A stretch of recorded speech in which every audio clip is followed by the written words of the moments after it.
வணக்கம் நேர்களே, இது கிரைம் டைம். பொள்ளாச்சியில இளம் பெண்கள் பாலியல் பலாத்காரம் செய்யப்பட்ட வழக்கில் அதிர்ச்சி அளிக்கக்கூடிய வகையில வீடியோக்கள் வெளியாயிருக்கு. அதில் உள்ள பெண் கதறுவதை கேட்டா கல் நெஞ்சம் கொண்டவர்கள் கூட கலங்கிடுவாங்க, அந்த அளவுக்கு இருக்கு. ஆனா இந்த காமாந்தக கும்பல் பெண்ணுடைய கதறலை பொருட்படுத்தாமல் அவரை பாலியல் வன்கொடுமைக்கு ஆளாக்கியிருக்காங்க. இது போன்ற பல பெண்கள் பாதிக்கப்பட்டுள்ள இந்த வழக்கில் அரசியல்வாதிகளுக்கு தொடர்பில்லை அப்படின்னும் கைதானவங்களை கஸ்டடியில் எடுக்க தேவையில்லை அப்படின்னு மாவட்ட எஸ்பி கூறியுள்ளது அடுத்த கட்ட அதிர்ச்சியா இருக்கு. என்ன நடந்தது இந்த வழக்குல பார்க்கலாம் வாங்க.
தமிழகத்தையே உலுக்கிய பொள்ளாச்சி பாலியல் பலாத்கார வழக்கில் வெளியான புதிய வீடியோக்கள் இவை.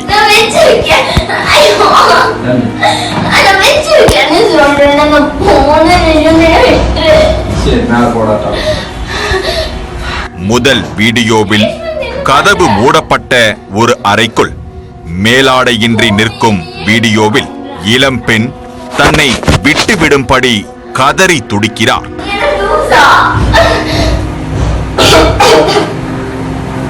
சபரிராஜனை ரிஷ்வந்த் என்ற பெயரில் அழைக்கும் அந்த அப்பாவி பெண், உன்னை நண்பன் என்று நம்பிதானே வந்தேன் என்கிறார்.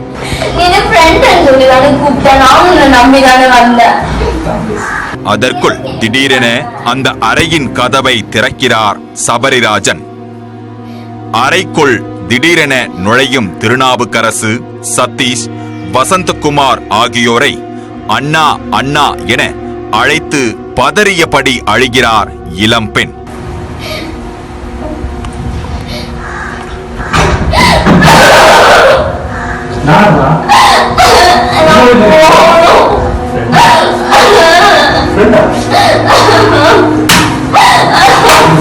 சபரிராஜன் மற்றும் அவரது நண்பர்கள் அந்த கதறலை கண்டு கொள்ளாமல் அந்த பெண்ணை பாலியல் வன்கொடுமைக்கு ஆளாக்க துடிக்கின்றனர்.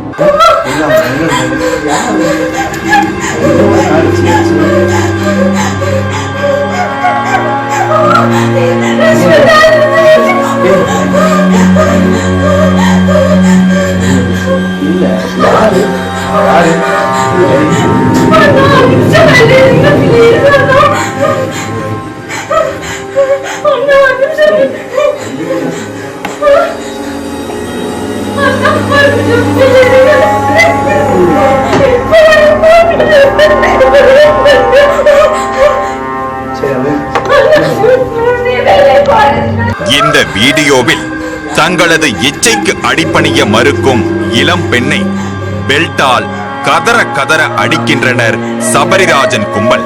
தன் பின்னால் உள்ள நண்பர்களை சபரிராஜன் உள்ளே வரும்படி உத்தரவு பிறப்பிக்கிறார்.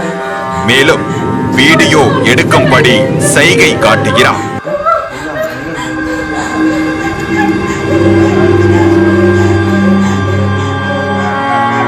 இளம் பெண்ணின் கதறலும் அழுகையும் பதற்றமும் கேட்பவர்களை பதற வைக்கின்றன.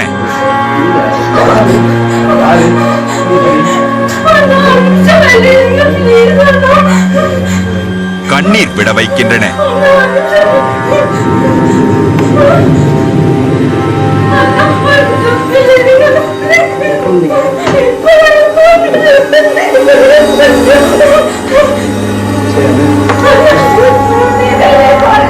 பெண்களுடன் நட்பாக பழகுவதற்காக பெண்கள் பெயரில் போலி பேஸ்புக் முகவரிகள் மற்றும் சபரிராஜன் தனது உண்மை பெயரை மறைத்து ரிஷ்வந்த் என்ற பெயரில் பேஸ்புக் முகவரி ஏற்படுத்தி சமூகத்தின் மேல்மட்டத்திலிருந்து கீழ்மட்டம் வரை அனைத்து தரப்பு பெண்களையும் தங்கள் வலையில் சிக்க வைத்துள்ளனர். பெண்களை தங்கள் காம இச்சைக்கு பலிக்காடாக்கிய இந்த கொடூர கும்பல் மீதான காவல்துறை நடவடிக்கை எந்த அளவில் உள்ளது? திருநாவுக்கரசு, சபரிராஜன், சதீஷ், வசந்தகுமார் ஆகிய 4 பேரும் கைது செய்யப்பட்டுள்ளனர். இவர்களில் திருநாவுக்கரசு தவிர மற்ற 3 பேரையும் பாதிக்கப்பட்ட பெண்ணின் குடும்பத்தினரே பிடித்து போலீசாரிடம் ஒப்படைத்துள்ளனர். சரிக்கா, பண்ண வீட்டுக்கு அங்க தூக்கிட்டு போய்க்கலாம். பண்ண வீட்டுக்கு போய்க்கலாம். ஆமா, அங்க இல்ல, பண்ண வீட்டுக்கு போய் வெட்டி பாதிய வெட்டி பண்ண வீட்டுக்கு போய் கொண்டு போய் மறுபடியும் ஹாஸ்பிடல் ஒட்ட வைக்க விட்டுறலாமா? வேண்டா, அந்த செலவு கூட நான் பாத்துக்கிறேன். அடுத்து இப்படி பண்ண ஒத்துக்கிறியா? டேய் டேய், பண்ணலின்னு மட்டும் சொல்லாதீங்க. அவ்வாறு ஒப்படைத்த பின்னரும் திருநாவுக்கரசை பிடிக்க போலீசார் தயக்கம் காட்டி வந்தனர். ஆனால் பிடித்து விடுவோம் என்று பேட்டி அளித்து வந்தனர். திருநாவுக்கரசு தலைமறைவாக இருந்தபடி இந்த பாலியல் வழக்கில் சிபிஐ விசாரணை வேண்டுமென பல்வேறு அரசியல் கட்சி பிரமுகர்களுக்கு தொடர்பிருக்கின்றது என்றும் உண்மையை எடுத்துரைக்க எதிர்க்கட்சி தலைவர் உள்ளிட்டோரின் ஆதரவு வேண்டும் எனவும் வீடியோக்களையும் ஆடியோக்களையும் வெளியிட்டுக் கொண்டிருந்தார். ஐயா, அந்த 2 நாளைக்கு முன்னாடி ஒரு பொண்ணு கேஸ் கொடுத்தாங்கன்னு சொன்னாங்க. அது முற்றிலும் பொய்யானது. கண்டிப்பாக இந்த கேஸை வந்து சிபிஐ கிட்ட கொடுங்க. அதில் முக்கியமான கட்சிக்காரங்கள் எல்லா இதுவும் இருக்குது. நான் பெரும் உண்மையை சொல்ல போகிறேன். அதுக்கு உங்கள் எதிர்கட்சி தலைவர் சப்போர்ட்டும், மீடியா சப்போர்ட்டும், அட்வொகேட் சார் சப்போர்ட்டும், நீதிபதி சப்போர்ட்டும் கண்டிப்பாக எனக்கு வேணும். அதுக்கு உயிரே போனாலும் பரவாயில்ல. திருநாவுக்கரசு கடைசியாக வெளியிட்ட வீடியோவில் மறுநாள் சரணடைய போவதாக தெரிவித்திருந்தார். ஆனால் மறுநாள் போலீசார் திருநாவுக்கரசை தேடி பிடித்து கைது செய்ததாக செய்திகள் வெளியாகின. இவர்கள் 4 பேரை தவிர பாதிக்கப்பட்ட பெண்ணின் சகோதரரை தாக்கிய வழக்கில் மேலும் 4 பேர் கைதாகினர். அவர்களில் மணிகண்டன் என்பவர் இன்று வரை தேடப்பட்டு வருகிறார். கைதானவர்களில் நாகராஜ் என்ற அதிமுக பிரமுகர் உடனடியாக நிபந்தனை ஜாமீனில் வெளிவந்தார்.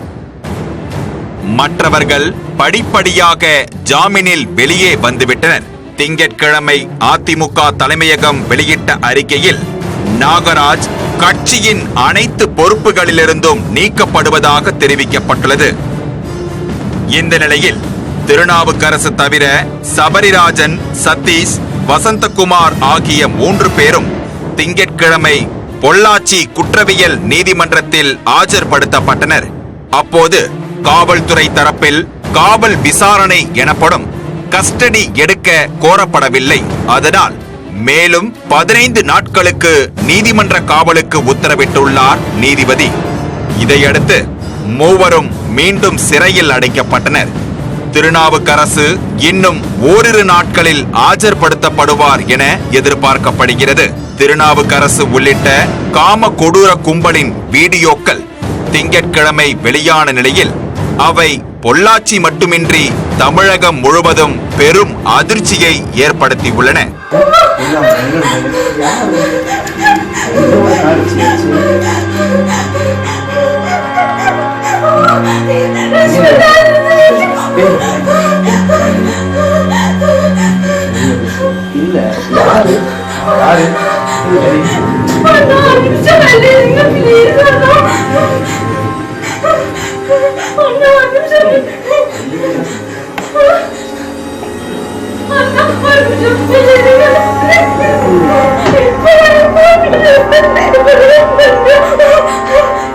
சரி திமுக உள்ளிட்ட எதிர்க்கட்சிகள் இந்த வழக்கில் ஆளுங்கட்சி பிரமுகர்கள் மற்றும் அவர்களது வாரிசுகளுக்கு தொடர்பு இருப்பதால் வழக்கை இழுத்து மூட போலீசார் மூலம் நடவடிக்கை எடுப்பதாக குற்றம் சாட்டி பொள்ளாச்சியில் ஆர்ப்பாட்டங்கள் நடத்தினர்.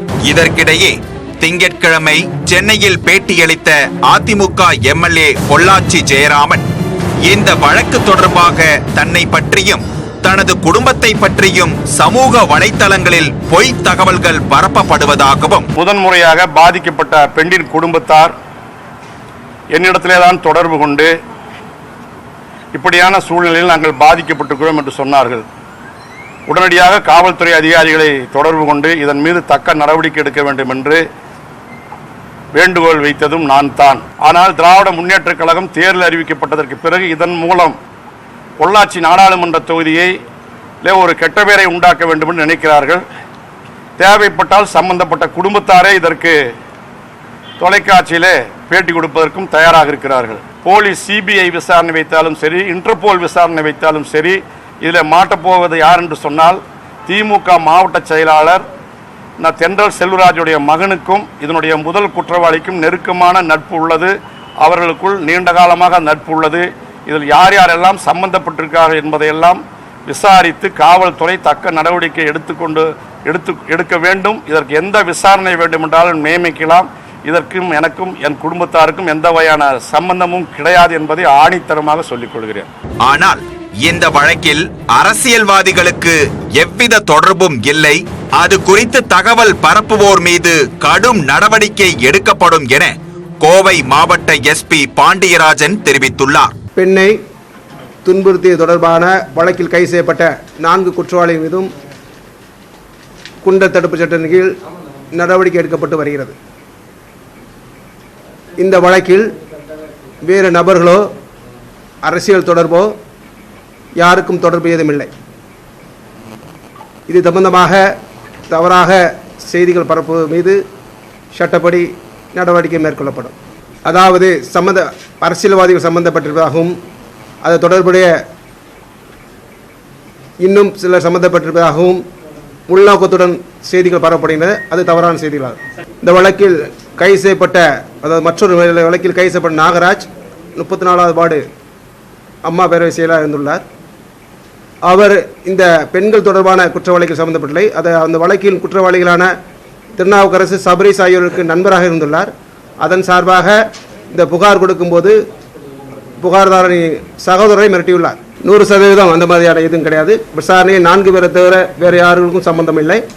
இன்ஃபேக்ட் அவர் ஃபர்ஸ்ட் சொன்ன உடனே எனக்கு தகவல் அவர் தொகுதியில் நடந்ததுனால ஸ்ட்ராங் ஆக்சிடென்ட் அவங்கள்ட்ட இன்ஸ்ட்ரக்ஷன் வந்து ஆக்ஷன். கைதானவர்களிடம் இருந்து 4 செல்போன்கள் பறிமுதல் செய்யப்பட்டதாகவும் அவற்றில் 4 வீடியோக்கள் மட்டுமே இருந்ததாகவும் கூறியுள்ளார் எஸ்பி. சபரீஸ் மற்றும் திருநாவுக்கரசன் அதில் இருந்த வீடியோக்கள் 4 மட்டும்தான். 100கணக்கான இருப்பதாக தவறாக செய்திகள் இருக்குது. அதற்கு ஆதாரம் இருந்தால் தாராளமாக கொடுக்கலாம். சம்பந்தப்பட்ட பெண்கள் தாராளமாக புகார் கொடுக்கலாம். கஸ்டடி எடுக்க வேண்டிய தேவை ஏற்பட்டால் மட்டுமே அது குறித்து விண்ணப்பிக்கப்படும் என்றும் அவர் கூறியுள்ளார். பெண்கள் பாலியல் பலாத்காரம் செய்யப்பட்ட வழக்கில் இன்னும் விசாரிக்க வேண்டிய நபர்கள் இருக்க வழக்கின் பாதை இப்போதே குழப்பத்தை ஏற்படுத்தியுள்ளது. பொதுமக்கள் மத்தியிலும் சமூக ஆர்வலர்கள் மத்தியிலும் கடும் அதிர்ச்சியை ஏற்படுத்தியுள்ளது.